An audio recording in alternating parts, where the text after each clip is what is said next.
Muito boa tarde, Lounge. Mais uma resenha hoje, dia importante, decisivo aqui na Neoquímica Arena e, lógico, também dia de resenha aqui com a gente. Hoje, Lulinha, para poder bater um papo com a gente. Oferecimento, obviamente, do nosso BPC Eventos e também agradecer o nosso patrocinador, a Blackline Tattoo, sempre com a gente aqui na nossa resenha hoje para poder falar, conversar, resenhar, acalmar o coração um pouco, Lulinha, porque hoje, olha, você passou no cardiologista antes, Lulinha? Tive que passar, viu? Vou te falar, hein?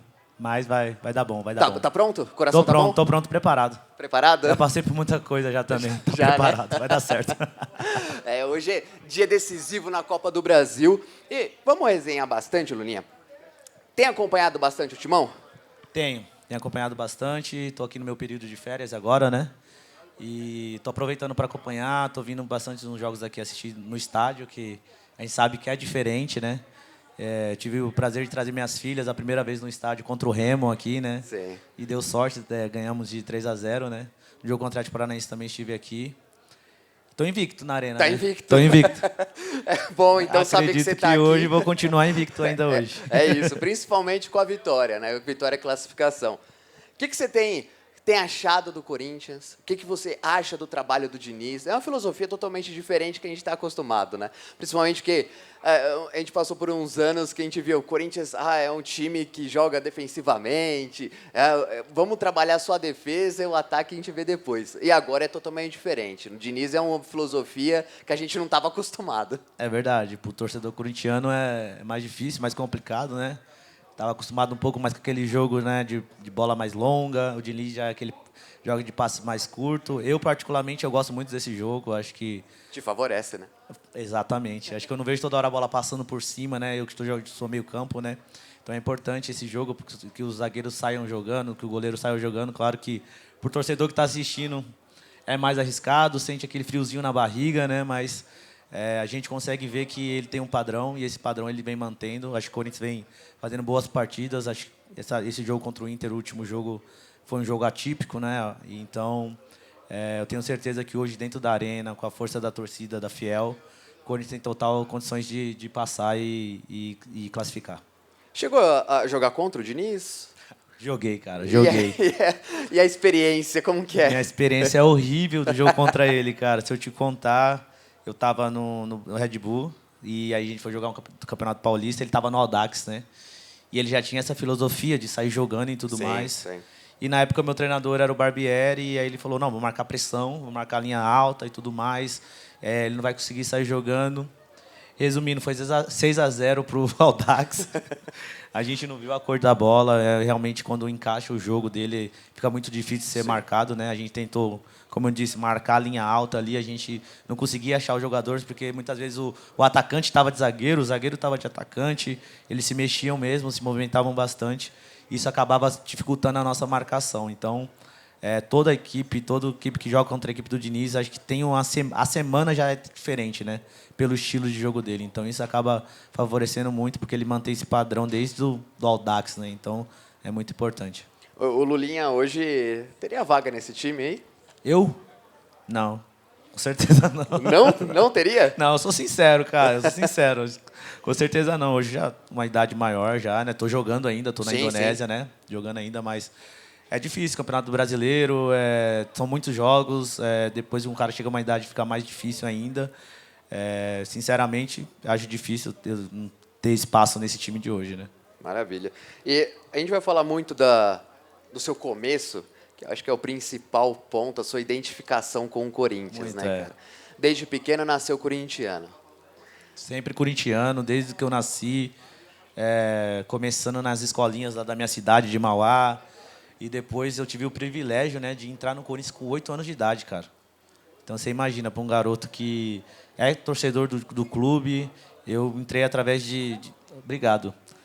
Através de teste, né? Então foi muito difícil ali meu começo dentro do Corinthians, né? Porque Minha família é sempre muito humilde, né? Então não tive aquelas costas largas, ninguém para Sim, me sim. ajudar, não tive ninguém para me ajudar, então eu tive que entrar realmente pelo meu puro talento, né? Então com 8 anos de idade ali tive minha primeira oportunidade lá no Parque São Jorge, terrão, né?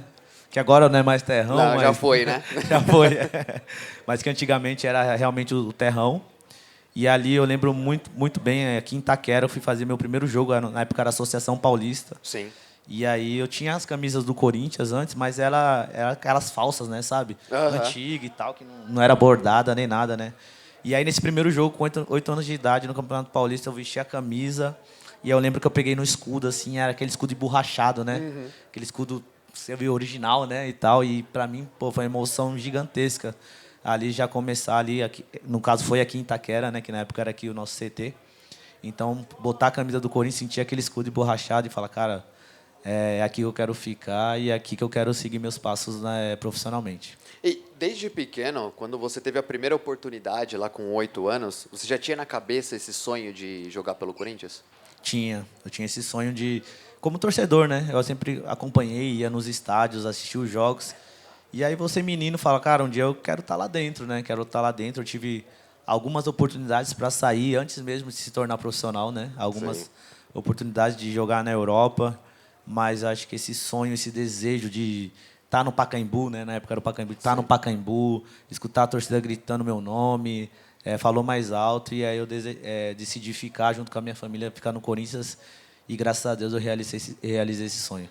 Você citou um ponto importante, mas antes, você era tratado como uma das maiores promessas, não só do Corinthians, mas do futebol brasileiro. Na base era um espetáculo, quase 300 gols na base. Qual que é o tamanho? Você disse que não tinha costas largas, né, para Exato. iniciar no futebol, mas qual que era o tamanho das suas costas para poder aguentar essa pressão que tinha em cima de você? Então, é como eu costumo dizer, eu era um garoto jovem e, como todo garoto, ele só quer jogar bola, cara. Ele não pensa em, da pressão, do que é que está acontecendo. Graças a Deus, Deus me deu esse talento de jogar futebol. Então, assim, quando eu comecei no Corinthians, meus treinadores já via que eu já tinha algo diferente dos outros meninos. E assim, eu já comecei a jogar em categorias maiores. Eu, como 90, jogava junto com os 88, com os 87. E acabava me destacando, né, cada vez mais em todas as competições que eu participava.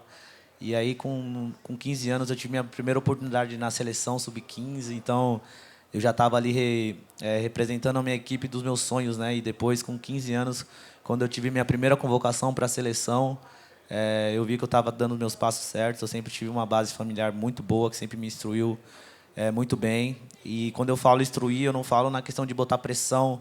Ah, você vai ter que ser jogador, você vai ter que virar. Meus pais sempre foram muito tranquilos. Eu sempre falo que se eu dar uma bola pro meu pai, ele não faz 3 embaixadinhas, sabe? Sim. Ele não consegue fazer porque ele nunca fui muito assim fã de futebol, nunca fui fanático, tipo, meu filho tem que ser jogador de futebol, como a gente vê muitos pais hoje, Sim. e tá tudo certo, é normal. Mas no meu caso foi totalmente diferente. Então, muitas vezes acabava o jogo da base, eu tinha feito 2, 3 gols, meu pai nem sabia que estava na padaria tomando café e tal. E aí chegava o pessoal e falava, caramba, o Lulinha fez 3 gols hoje. Gente, caramba, que legal.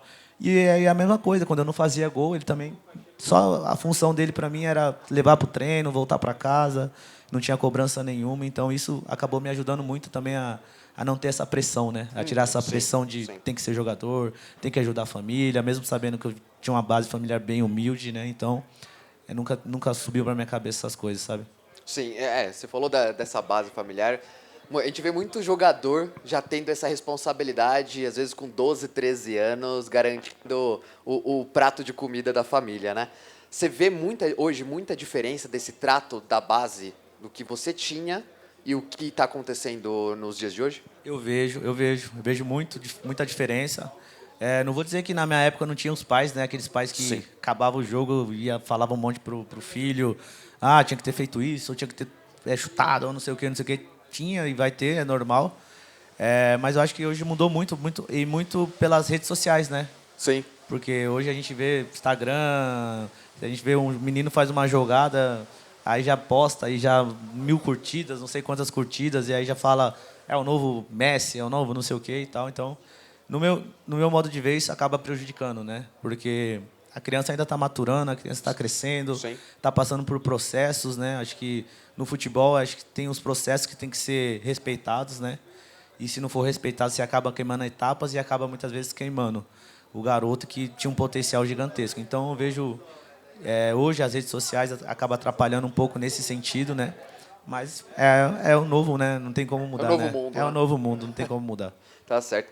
Pessoal que está acompanhando aqui a nossa resenha, tiver uma pergunta, alguma curiosidade para saber do Lulinha, fique à vontade. Tem o microfone posicionado aqui na frente, então fique à vontade para fazer qualquer pergunta.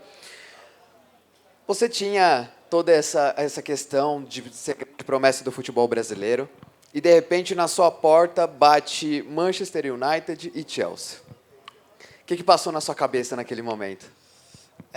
Olha, eu te falar, é complicado, viu? Porque, como eu disse, eu cresci no Corinthians e aí eu sempre tive esse sonho de jogar no Corinthians e chegar no profissional. Eu sei que eu estava no Corinthians ali, mas era na base. E o meu sonho sempre foi chegar na equipe principal. E aí, quando surgiu o primeiro Manchester, eu lembro que eu estava com 15 anos de idade e aí o representante do Manchester foi dentro da minha casa. Eu não tinha contrato nenhum com o Corinthians e falou assim, eu quero te levar para o Manchester, só que tem um porém. A gente não faz muitos negócios com o Corinthians mais, porque acho que eles fizeram um negócio com o Jô e não deu muito certo, deu algum problema. E a gente vai fazer o seguinte, como você ainda não tem 18 anos, a gente vai ter que transferir você até o São Paulo. E aí quando ele falou transferir para o São Paulo, eu já... Opa, peraí, transferir para o São Paulo, mas Tem como coisa assim? errada aí. Porque como você não tem 18 anos ainda, você vai ficar a cada 3 meses. Você vai lá, você treina, você volta, depois você volta para São Paulo, fica treinando no São Paulo, até você completar os 18 anos. Só que, realmente, quando ele falou São Paulo, eu já cocei a cabeça e falei, cara, acho que não vai dar muito certo, porque eu tenho uma rivalidade gigante com São Paulo, jogava quase sempre contra a molecada do São Paulo, pô, os caras me odiavam, E aí eu falei, não, cara, eu tenho esse sonho do Corinthians e aí tem essa questão do São Paulo também que eu acho que não é legal e eu vou continuar, quero continuar aqui. E a do Chelsea foi praticamente a mesma coisa. Chegou o Chelsea, chegou na época lá o presidente estava realmente... O Abramovich, né? Exatamente. Estava colocando muito dinheiro no Chelsea e estava querendo fazer um time mais jovem como está agora também. E só que eu não tinha subido ainda, não tinha mostrado meu futebol ainda e eu falei, não, quero continuar aqui, quero me manter aqui. Que eu tenho certeza que Deus tem coisas boas aqui para mim dentro do Corinthians. Chegou em algum momento na sua carreira, bateu arrependimento?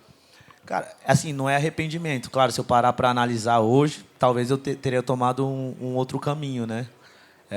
Porque a gente eu não imaginava que também ia subir num Corinthians de 2007 com, infelizmente, um elenco muito limitado, que as coisas iam acontecer da forma que aconteceu, rebaixamento e tudo mais. Eu não imaginava que ia ser assim, né? Então, não tem como a gente prever essas coisas, né? É muito difícil. Mas, claro, que olhando para trás, assim, era uma oportunidade. Hoje eu falo, por exemplo, pro meu sobrinho que joga, cara, o trem passa uma vez só. Se não entrar nele, vai ficar para passar outro, vai demorar demais. Então, assim, é a oportunidade, cara. A gente não está falando de um time pequeno da Europa, a gente está falando de um Chelsea, de um Manchester, né? Depois eu vi o Rafael e o Fábio, os gêmeos, né? Sim. Que fizeram, os laterais, né? Exatamente, que fizeram esse processo, né? De ir lá, ficaram lá, e aí quando a gente se encontrava no Manchester, por exemplo, ele tirava com foto com o Cristiano Ronaldo, com o Rooney, com o Scholes. Então, assim, eu falo, caramba, que legal, poderia estar lá também, mas assim, seguindo meus passos aqui no Corinthians também. Faz parte, né? Faz parte. Você falou da rivalidade que você tinha com São Paulo. Por quê e como começou isso aí? Assim, você quando começa a jogar contra a base, assim, seja Corinthians, São Paulo, seja na base, já é clássico. Já tem essa rivalidade, você não quer perder. Já, né, a gente já sabe que é uma coisa que, pô, ele é entre aspas, inimigo, né? E aí, como eu jogava muitos jogos assim, e arrebentava mesmo, e muitas vezes, algumas vezes saía confusão nos jogos, né? Acabava saindo uma pancadaria aqui, pancadaria ali e tal e tudo mais. E às vezes eu encontrava alguns meninos na seleção também. E os caras falavam, pô, Luliano, não pisa lá, pô. Você não chega perto do Morumbi. Não chega perto de Cotia e tal. Aí eu falei, cara, não tem como eu ir pra lá, cara. Já sei como que é, já sei como... Claro, a gente sabe, depois estando lá, as coisas poderiam mudar. Isso aí a gente fala brincando e tudo mais, mas realmente eu tinha o sonho de jogar no meu time do coração. Então, quando surgiu essa proposta, eu falei, não, vou continuar aqui, eu quero chegar lá, eu tenho certeza que eu estou trabalhando duro para poder chegar e realizar meu sonho. quando tinha essas confusões, você com seu 1,90 m, você ia pra briga, você ia pra confusão, ou só deixa que os zagueiros ali me defendem? Cara, você sabe que os baixinhos são os mais folgados, né? Você sabe disso, né? Então, com certeza, se eu não tava no meio, eu que comecei. Era sempre assim. Eu que comecei, mas eu nunca fui de fugir de briga, não, cara. Eu nunca fui de, sou pequeno, não. É aquilo, dá uma e afasta, corre, né? Porque, sabe, se eu pegar também, tá ferrado. Sim. Mas você falou bastante dessa rivalidade, e aí todo o seu processo, né, quase 300 gols na base, e de repente aparece a chance no profissional. Aí eu acho que tinha duas questões para você, né? O amor pelo clube que você torcia e o momento que o clube estava vivendo. Exato. Que nem eu falei, nós criança ali, garotada, a gente tá esperando pela oportunidade de jogar no profissional. Então, assim, a gente não vai falar escolher momento. Vou escolher o momento que eu quero subir. Não tem essa, cara. É aquela história do trem que eu falei. O trem passou, tem que entrar. Então, assim, quando surgiu quando começou o burburinho tem que subir pro profissional, o Corinthians estava, na época, era o Leão, o treinador, né? Sim. O Emerson Leão, em 2007, era final do Campeonato Paulista. E o Corinthians não vinha bem. E aí a imprensa já falava muito, porque eu lembro que eu saí do Sul-Americano Sub-17. Artilheiro. Eu tinha feito 12 gols em 8 jogos. Acho que o maior artilheiro da história do Sul-Americano, se não me engano, até hoje. E aí começou, né? Pô, Corinthians mal, tem um garoto de 16, na época, 16 anos aí, tem que subir e tudo mais. E o Emerson Leão falou, não, ainda não, calma, não sei o quê. E passou 3 jogos assim, ele foi mandado embora. E aí quem assumiu foi o Zé Augusto, que era o meu treinador na base. O Zé Augusto assumiu como interino. E eu lembro que eu estava aqui em Itaquera, treinando, e aí ele chegou em mim e falou assim, amanhã você vai se apresentar lá no profissional, no Parque São Jorge. Eu falei, pô, Zé, como assim? Não, amanhã você vai treinar com o profissional. Eu vou ser o interino lá e você vai treinar lá. Porque assim, a gente ia treinar muitas vezes lá contra o profissional, mas fazia um jogo-treino e voltava, jogo-treino e voltava. E ele falou, não, você vai treinar com o elenco do profissional. Aí, cara, eu lembro que eu estava com 16 anos de idade, peguei o metrô aqui em Itaquera, voltei para Mauá, cheguei em casa chorando pra caramba, aí meus pais não estavam entendendo, achou que tinha acontecido alguma coisa ruim, aí eu falei para eles, não, amanhã eu vou se apresentar no profissional. E aí os olhos deles, eu lembro que a gente se abraçou assim, porque, como eu falei, era um sonho realizado. Não que, já deu tudo certo, mas assim, era um grande passo ali. Só de estar ali, né? Um sonho de estar ali, exatamente. E aí eu lembro que eu fui no outro dia, tem história engraçada demais. Aí eu com 16 anos, fui no outro dia, e eu lembro que subiu eu, o Everton Ribeiro, que jogou no Flamengo, Everton Ribeiro, o Thiago Sacomã e o Alisson, o atacante. E aí o Dentinho não estava junto? O Dentinho subiu ele depois de 3 meses. Depois de 3 meses? Depois de 3 meses ele subiu profissional. E aí vem a história que eu fui fazer minha primeira coletiva. Que eu estava lá no Parque São Jorge, pô, eu garoto de tudo. Fui lá, mas eu lembro, nunca tinha visto tanta câmera na minha frente, sabe? Câmera pra caramba e tudo mais, né? Até o pessoal me zoou até hoje, né? E aí os caras perguntaram, pô, Luninha, qual as suas características, né? Aí eu, caramba, cocei a cabeça assim, falei, cara, eu nunca respondi isso, né? Costumava responder as coisas simples, né? Olha o que eu falo, eu falei, pô, cara, eu tenho um pouquinho da arrancada do Kaká e a habilidade do Ronaldinho Gaúcho. Não estava errado, não estava errado. Cara, mas os caras não entendem que eu falei pouquinho. Pouquinho. Pode ser bem pouquinho mesmo, entendeu? Só que o problema é que no outro dia tava as manchetes já, metade Ronaldinho, metade Kaká sobe no Corinthians e não sei o que e tal. Então, assim, é que eu falo, hoje um garoto ele é bem instruído quando vai fazer uma entrevista, tem um assessor de imprensa que fala, isso você pode falar, isso você não pode falar, tal. E na época não tinha, né? Não tinha isso. O que vinha na cabeça você falava. Aí eu acabei falando isso. E até hoje o pessoal veja nas minhas redes sociais, brinca comigo, pô, cadê uma metade Kaká, metade Ronaldinho e tudo mais. Mas assim, foi um sonho, foi um dia maravilhoso para mim estar ali naquele elenco, né? Porque eu lembro que tinha Roger, Marinho, o Tevez tinha acabado de sair. Então, assim, cara, era um sonho que tá no meio daquela galera que tinha ganhado tanta coisa já, né? Você já deu tempo de você treinar com eles ainda?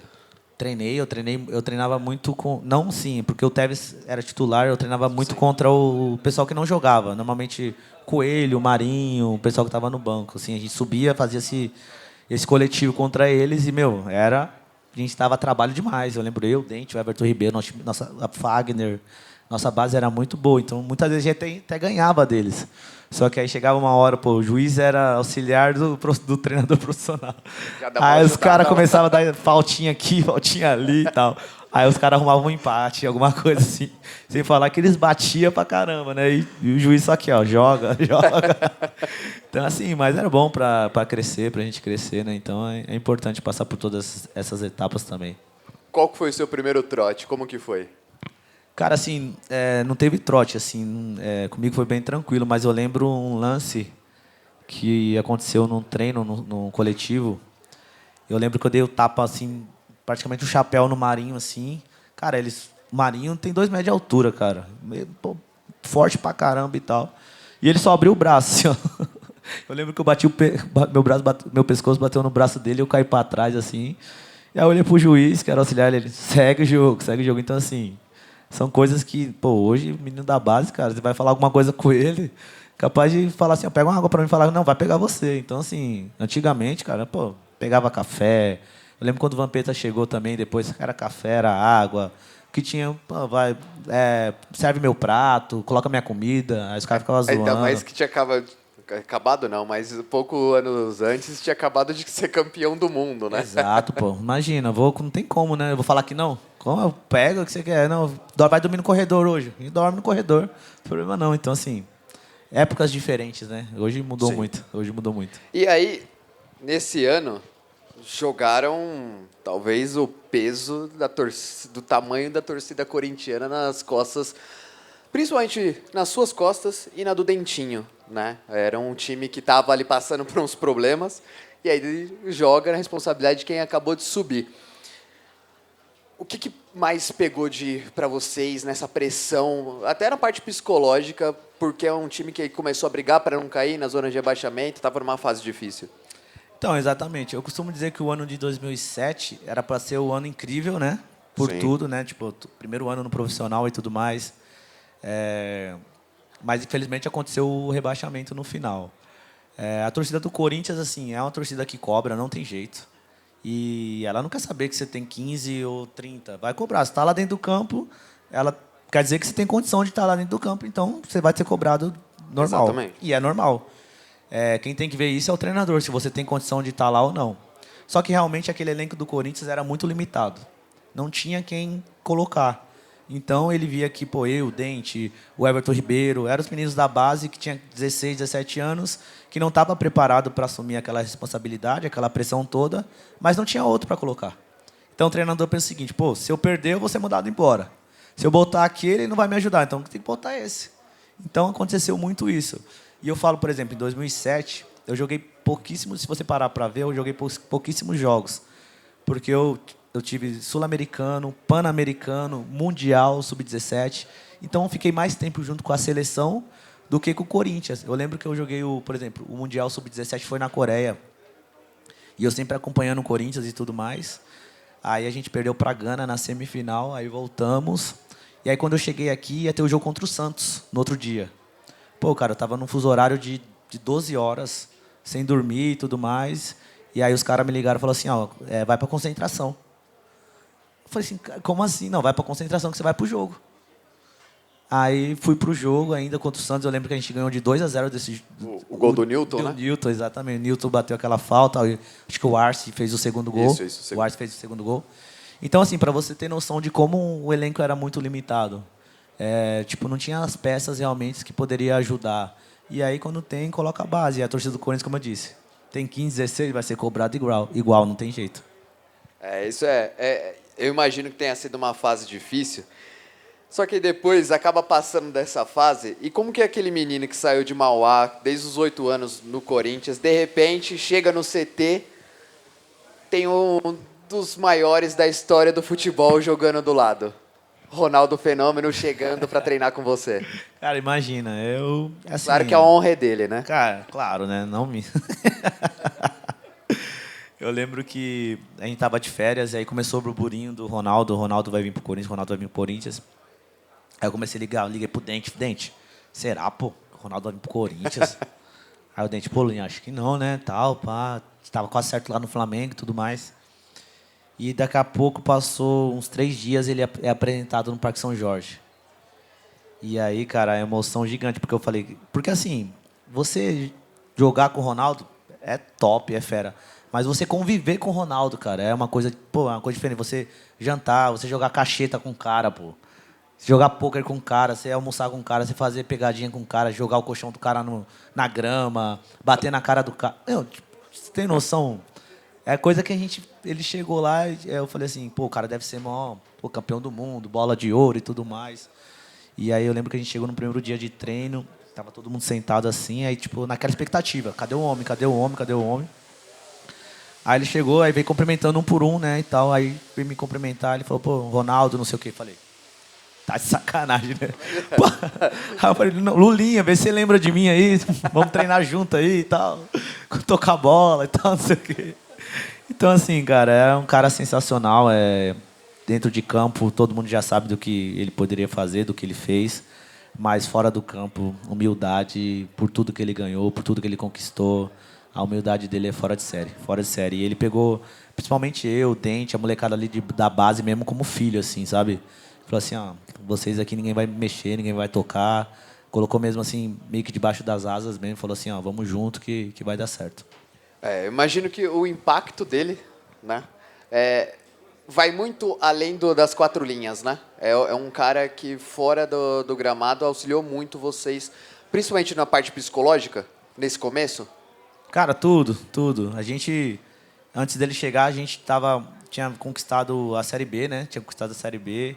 Tinha chegado na final contra o Sport, na Copa do Brasil também, em 2008. Então a gente... Dolorido. Nossa, que nem me fala. Aí, pô... Aí eu lembro que ele... deu até... Depois falou desse jogo aí. Nossa, doeu Deu agora até na alma. tristeza agora, Nossa. meu Deus. E aí, em 2008, fizemos uma campanha muito boa na Série B, classificamos, subimos muita rodada de antecedência. E eu acredito que ali, cara, a torcida... Eu falo muito assim, que o Corinthians tem um divisor de águas antes, pós-rebaixamento e depois do rebaixamento, sabe? Antes do rebaixamento e pós, porque a gente sabe do problema que o Corinthians vivia, não só dentro do clube, né? Não só dentro do campo, mas dentro do clube também, né? E aí, depois que tem um rebaixamento, que as coisas começam a mudar. Em 2008, a gente montou um elenco, talvez não tão bom tecnicamente, mas de jogadores guerreiros, que lutava, que corria, que tinha realmente a cara do Corinthians, né? Então, a gente subiu na Série B tranquilo e chegamos na final da Copa do Brasil, onde poucos esperavam. Infelizmente, perdemos. E aí, quando chega o Ronaldo, acho que é a cereja do bolo. Porque, como eu disse, a gente tinha um elenco que guerreava, que brigava. Mas o Ronaldo, tecnicamente, ele realmente era totalmente diferente. Então, ele já sabia onde ele estava entrando, né? Ele sabia dos jogadores que estavam lá no Corinthians, que iam ajudar muito ele, que iam correr para ele, que era importante também. Então, assim, quando ele chega, ele é a cereja do bolo para aquele ano de 2009 glorioso, né? Com certeza. E você tem um jogo marcante que não sai da sua cabeça com a camisa do Corinthians? Um jogo que você ficou marcado na sua vida? Tenho. Poderia ser os títulos, né? O Paulista e a Copa do Sim. Brasil, mas acho que é onde eu faço meu primeiro gol. Quando eu faço meu primeiro gol no profissional, eu acho que aquele dia ali, eu acho que eu nunca vou esquecer, porque esse gol tava demorando para sair, demorando. E aí, eu lembro quando foi contra o Barras de Piauí lá, né, no Serra Dourada. E é muito engraçado porque eu tenho esse vídeo no YouTube, é legal até. É o Kleber Machado narrando e tal. E eu acho que o Dentinho tinha feito 2 gols, se eu não me engano. E aí ele acaba falando assim, pô, o Dentinho tá fazendo os gols. Será que hoje saiu o gol do menino Lulinha, do garoto Lulinha e tudo mais? E aí, cara, passa 2 minutos, o Herrera vai no fundo, cruza assim para trás e aí eu faço o gol. E aí vem a galera toda, mas aí assim, o time todo mesmo me abraçar. Porque realmente eles sabiam que tava aquele peso, né? Pra sair o primeiro gol, né? Que é complicado e tal. E aí veio o time todo me abraçar, o elenco todo me abraçar. Então, com toda certeza, esse primeiro gol no Corinthians, acho que tá marcado para sempre na minha história, na Eu minha sei, vida. eu lembro muito bem desse jogo. Foi 6-0 pro Corinthians esse jogo. Eu estava assistindo em casa e eu fiquei ali, eu vibrei muito, principalmente com o gol do Dentinho e o seu gol, porque eu sabia que tinha uma expectativa muito grande, então eu torcia muito por vocês. E esse, depois, o pós-Corinthians, depois de 2009, como que foi a vida do Lulinha, a carreira do Lulinha? Que eu sei que você tem uns bons anos de sucesso também, teve boa carreira no Ceará. Conta um pouquinho mais pra nós. Cara, assim, eu saí em 2009 do Corinthians, no meio de 2009, praticamente depois da Copa do Brasil. Sim. Eu lembro, até o Tente esses dias postou, né, que no jogo que eu saí, assim, praticamente ele faz o gol, aí ele tá com a camisa embaixo, 100% Lulinha. Então, assim, eu era, graças a Deus, muito querido por todo o elenco, por toda a galera ali. A galera sentiu muito, mas acho que já não vinha jogando tanto, já não vinha sendo, às vezes, nem relacionado para jogo. E eu sentia que era o momento, talvez, de sair, de procurar novos ares, mas com 19 anos de idade ainda. Então, assim, na minha vida as coisas aconteceram muito rápido, assim, né? Então, e aí surgiu a oportunidade de ir para Portugal, ainda com empréstimo ainda do Corinthians, Sim, né? sim. Com empréstimo. E aí fui para Portugal, fiquei 2 anos em Portugal, foi uma experiência super bacana. Mas realmente quando eu volto pro Brasil, que eu volto pro Bahia, que é aí que eu vejo que, cara, voltei pro cenário realmente onde eu queria estar. E eu sinto que eu tô agora realmente preparado, tanto fisicamente, psicologicamente também, para poder estar jogando num nível legal. Então, eu lembro que quando eu voltei pro Bahia, o Bahia era, depois de 10 anos, voltava à Série A. Sim, sim, verdade.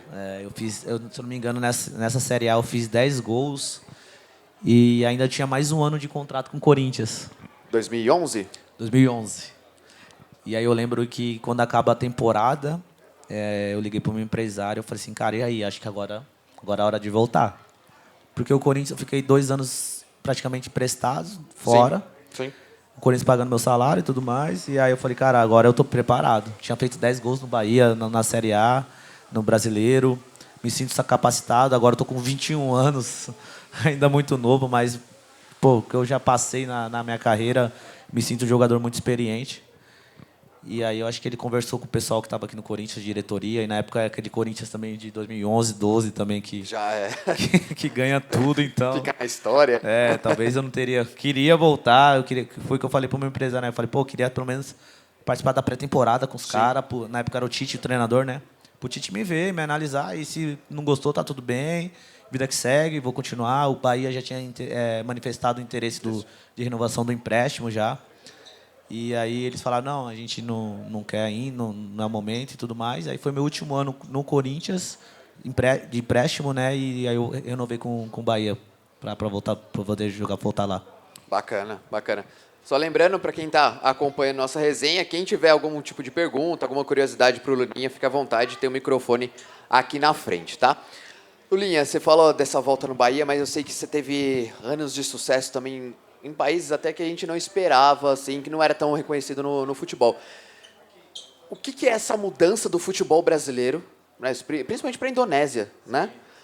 O que você pode falar que é muito diferente e o porquê de escolher esses países, né, de ter a proposta, de encarar esse desafio para a carreira? Então, por exemplo, eu quando saio daqui do Brasil, eu saí em 2016. Foi onde eu tive minha primeira oportunidade de ir para a Ásia, que eu fui para a Coreia. Isso. E aí, quando eu saio, a gente sempre fica com esse pé atrás. Pô, vou lá na Coreia e tal, e tudo mais. Tô jogando aqui no Brasil e tudo mais. Lá deve ser muito... Não sei como que é o futebol lá. E claro que a gente pega referências. E aí, quando a gente vai, a gente realmente, às vezes, tem um choque de realidade. Sim. E eu falo em termos de tudo, assim. Em termos de futebol, claro que é um futebol diferente, mas é um futebol pegado. O pessoal fala, também jogando na Coreia é muito fácil. Também... Cara, não é assim. Os caras lá treinam que nem treina aqui. Os caras lá têm estrutura muitas vezes melhores do que aqui. Os caras lá realmente eles se dedicam ao futebol, respeitam o futebol. São asiáticos, então assim, eles já vêm desde criança treinando, se dedicando. Claro que eu não vou falar que tecnicamente eles são melhores que nós brasileiros, jamais. Por isso que eles contratam a gente para ir para lá. Então, quando eu chego lá, meu primeiro 6 meses, eu lembro que fui com 1 ano e 6 meses de contrato. Meu primeiro 6 meses, cara, eu quase não ando. Tipo assim, eu não conseguia jogar, não conseguia me adaptar e tal. Falei, cara, vai ser difícil. E aí, no outro ano, eu faço uma pré-temporada com o clube. E aí, começo a jogar, começo a entender como que era o estilo do clube. Porque eu acredito que todo lugar que você vai, não adianta, você precisa de uma adaptação. adaptação da língua, adaptação dos jogadores, do elenco, do que você precisa fazer. E aí, quando eu pego uma pré-temporada, eu lembro que nessa temporada eu fiz 21 gols. É uma temporada... Eu fui artilheiro do time. Nós ficamos em terceiro no campeonato, que é a K-League lá, que é um campeonato difícil. Sim. Você vê a Coreia jogando a Copa do Mundo. Nesse ano eles foram também, mas eles são... Na Ásia é um dos melhores. Então, assim, acabei me arrebentando, fui muito bem lá. E aí surgiu a oportunidade de ganhar dinheiro, né? Que aí também... Óbvio também, né? Que foi quando chegou a proposta do Emirados Árabes, né? Que aí eu acabo indo para os Emirados Árabes, o time da Coreia queria que eu ficasse, mas aí oportunidade também com 26 anos de fazer um pezinho de meia também, de ajudar a família. E é o pé de meia, né? Graças a Deus. Que bom. E aí acabei para os Emirados Árabes, fiz um contrato bacana lá com Sharjah e fiquei uma temporada lá. Foi muito legal. A gente fala dessa questão de ir para uma outra cultura, um outro futebol. A gente está muito acostumado a sempre acompanhar os jogos, tanto o Campeonato Brasileiro, torneio sul-americano. De repente você está numa outra cultura, jogando num outro horário, num outro fuso horário. E aí, o que é para a cabeça de um jogador ali que está batendo basicamente o auge do físico, né? E como que é a cabeça do jogador para isso? O que o Lulinha pensava naquele momento para a carreira? Então, é que eu falo, chega um momento na carreira que você vê que algumas portas começam a se fechar e a gente fala que começa a aparecer alguns mercados alternativos, né? Por exemplo, para mim apareceu a Coreia, que, se você falar para alguns jogadores, você vê, acho que quem estava lá agora no Japão era o Mosquito, estava no Japão. Então, a gente tem um exemplo que é o Lingard. O Lingard hoje do elenco do Corinthians. Estava na Coreia, estava no Seul, exatamente. Então, assim, é um mercado bacana, é um mercado que realmente é um jogo disputado, que é difícil. E eu falo assim, você acaba maturando mais, crescendo mais, porque você tem que aprender um pouco da língua. Sim. Claro que lá tem os tradutores. Não, os tradutores. Isso aí, não vou falar mais palavra não. Não. Que acabam ajudando e tudo mais, mas assim, é difícil, é complicado. Adaptação, fuso horário, comida diferente, alimentação diferente, que isso acaba atrapalhando. Acho que eu vi muitos jogadores brasileiros chegando lá e não ficando. Por causa da alimentação. Por conta da alimentação, por conta do fuso horário, por conta quando chega o inverno é -5, -10. Nossa. Então, assim, são coisas que a gente não está acostumado aqui no Brasil. E se você realmente não estiver querendo se dedicar, você vai chegar lá e você não vai jogar. Porque o treinador, se você não estivesse performando, jogando bem, ele não vai te colocar para jogar. Ele vai colocar o coreano e você não vai jogar. Sim. Então, assim, são lugares, por exemplo, agora na Indonésia. Eu estou 5 anos na Indonésia. Estou no mesmo clube há 5 anos. Hoje eu sou capitão do time. Caramba. E tudo mais. Tive a oportunidade de sair, mas realmente falei, não, eu quero ficar num clube, quero fazer história nesse clube. Sou o maior artilheiro da história do clube e tudo mais. Então, assim... Você gosta de ser artilheiro, né? Você não gosta de ser artilheiro? Só aqui no Corinthians que não. Pô, não, na base. Sim, poxa. Não, assim, eu não sou aquele centroavante, né, de fazedor de gol, mas eu sempre gostei de fazer gol, desde a base, de entrar na área, de sobrar aquela bolinha, finalizo bem, até tenho uma finalização relativamente boa. E aí, na Indonésia, por exemplo, eu sou um cara que tive a oportunidade de sair para alguns outros clubes e tudo mais, de outros países. E aí eu falei, não, eu quero fazer história nesse clube, já estou com uma idade legal, a torcida lá me ama. E eu falo assim, aí quando eu chego no Brasil, o pessoal sempre pergunta, pô, mas é a Indonésia, é fácil jogar lá, né? Pô, fazer gol na Indonésia é mole. Eu falo, cara, não é, cara, não é. Sabe por quê? No Brasil, pô, você vai jogar com os caras que tem qualidade do seu lado. É muito mais fácil receber uma bola boa e tal e tudo mais. Agora você vai jogar lá, os caras não tem tanta qualidade, a bola vem como? Quadrada, pô. E aí tem que parar, dominar e tudo mais. Isso acaba se dificultando mais. Então, assim, você jogar com gente boa do seu lado, você acaba ficando melhor. Agora, você jogar com jogadores que não tem tanta qualidade, você acaba realmente tendo que mostrar mais a sua qualidade para poder performar melhor, né? Então, não tem jeito. Lá, graças a Deus, eu consegui ir bem. Primeiro ano, 15 gols. Então, assim, tô lá até hoje. Tem mais 2 anos de contrato. E é isso, com 36 anos de idade, já pensando também o pós-carreira, que é importante também. Eu terminei os cursos agora da CBF, da licença A, de treinador. Não sei se eu vou querer fazer isso realmente, mas o clube realmente pagou lá, eles realmente Sim, bancaram tudo, então para mim é importante estar fazendo, até para ampliar bastante do que eu vou fazer no pós-carreira também. E lá na Indonésia é lulinha também? Ou não?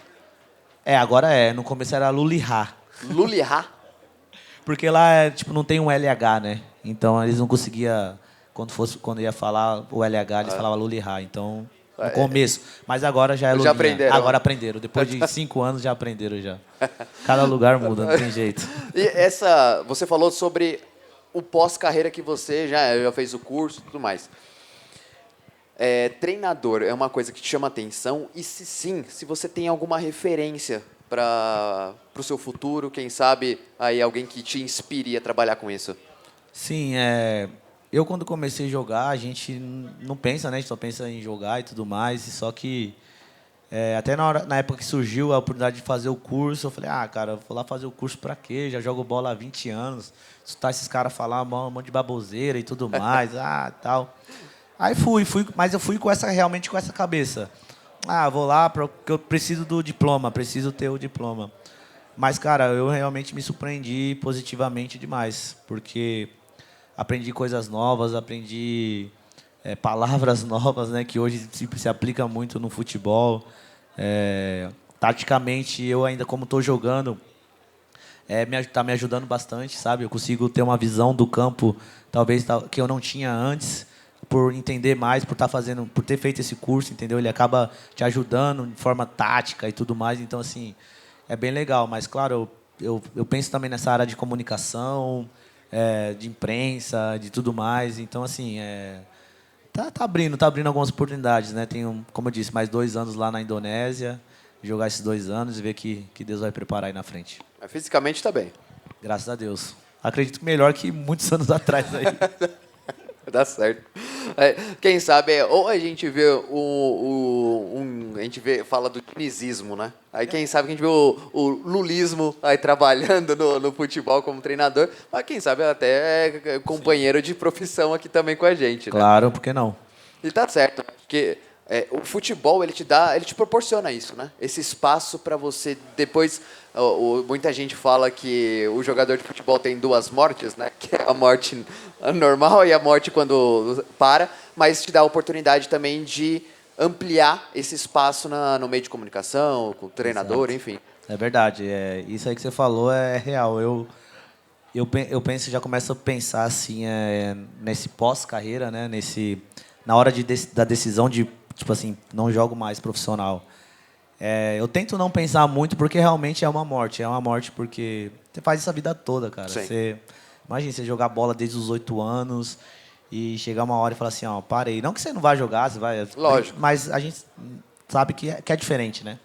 Que é totalmente diferente. Então, assim, graças a Deus, eu me cuido muito para poder cada vez mais estar jogando. Lá na Indonésia, como eu falo, é mais fácil porque não tem tantos jogos que tem aqui no Brasil, então você vai ter lá durante a temporada 40 jogos no máximo.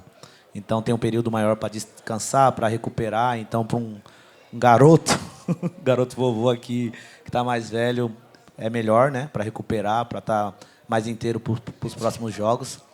Mas é isso, você vai morrendo aos poucos, né? Vai morrendo aos poucos. Mas já estou, como eu disse, ampliando visões para outras situações também, para não ficar parado.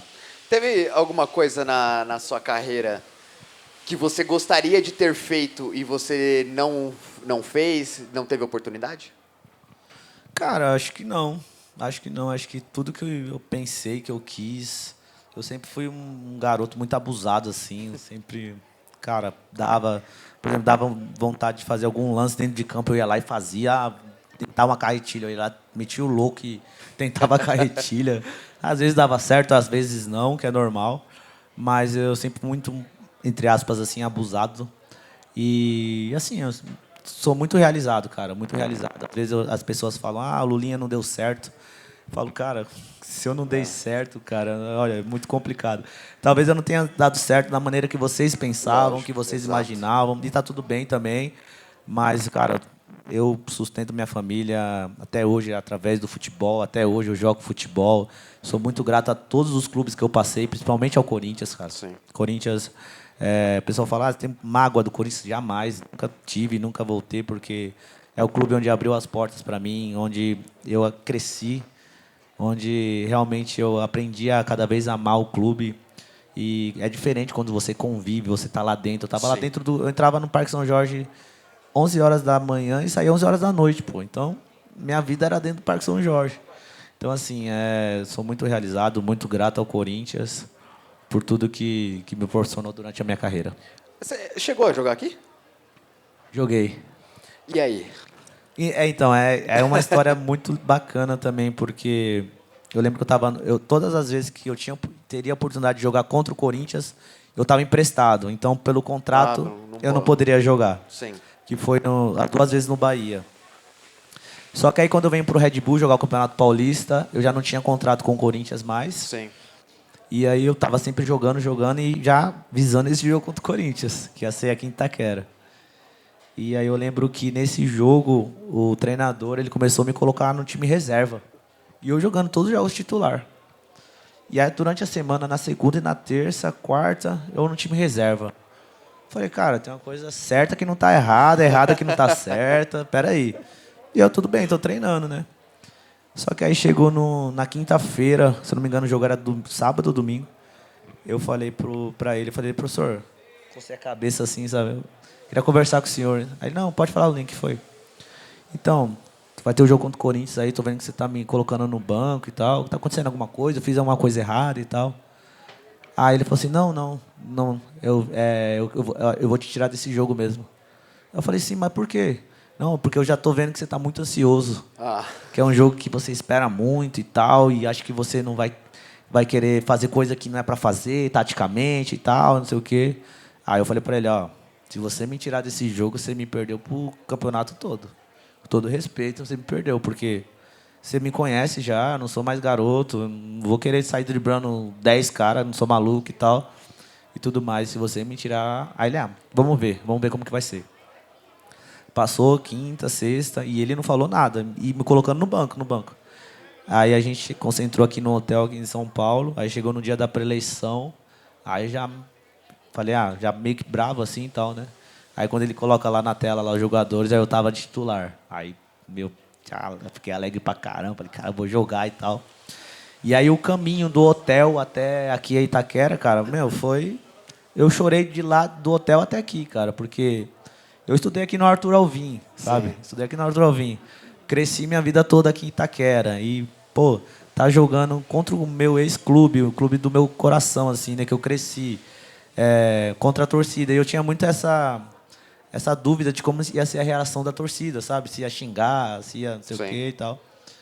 E aí eu lembro quando eu entro aqui e tal, e entro no campo para aquecer. Aí, normal, a torcida vaiar, né? Vai aplaudir, né? Mas... Aí eu correndo na beirada do campo, assim, a galera batendo palma, ô Lulinha, não sei o que e tal. Então, assim, foi uma recepção muito bacana, muito legal. Eu lembro esse jogo, a gente até empatou, foi 0x0 esse jogo. O Corinthians daquele ano era Guerreiro, Sheik, Paulinho, Gil, Fagner, timaço, Cássio, timaço. E aí a gente conseguiu empatar 0x0, joguei o jogo todo, ele nem me tirou do jogo. Então, cumpri direitinho ali, praticamente. Né? Então, assim, foi um dia marcante também para mim, porque foi o único jogo que eu joguei contra o Corinthians aqui na Arena. E a gente já está encerrando, Lulinha, para poder finalizar, queria que você conhece muito o clube, conhece muito a base. Queria que você deixasse uma mensagem, principalmente para essa nova geração dos jogadores que estão subindo para o Corinthians, que estão aí tendo a oportunidade de jogar no Esporte Clube Corinthians Paulista. Cara, acho que a mensagem que eu deixo para eles é que eles continuam fazendo o que estão fazendo. Tomar muito cuidado com o que eles escutam, prestar muita atenção no que eles escutam, tentar absorver o mínimo de coisa possível. Claro, aquela coisa, escutar o treinador, respeitar a comissão técnica, ser mais humilde possível, porque eu tenho certeza que aqui dentro do Corinthians eles já sabem a maneira que o torcedor gosta que joga, né? Que é raça, entrega, 95 minutos ali sem parar, dedicação. Então é isso, tomar muito cuidado com o que vai ouvir, com o que vai absorver, para que isso não acabe atrapalhando a carreira dele no futuro, né? Perfeito, é isso, a gente vai encerrando. Lulinha, prazerzaço, muito obrigado. E lógico, vai Corinthians, né? Vai Corinthians, vamos timão, hoje tem. Muito obrigado. Fica aqui hoje nosso resenha no Lounge. Até a próxima. Vai Corinthians.